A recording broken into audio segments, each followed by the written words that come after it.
బొమ్మలాంటి ఆమె పక్కనుంటే పగలే వెన్నెలనే కురిపిస్తా నీడలాగా నాతో ఏడడుగులు సాగితే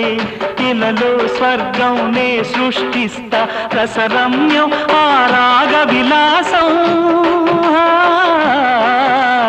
రసరమ్యం ఆ రాగ విలాసం వసివాడదు అది ఆ జన్మాంతం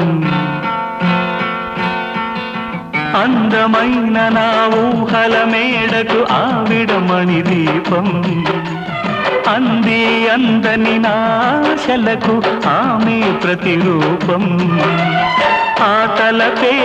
నా ధ్యానం ఆ అభినవ దేవత నా ప్రాణం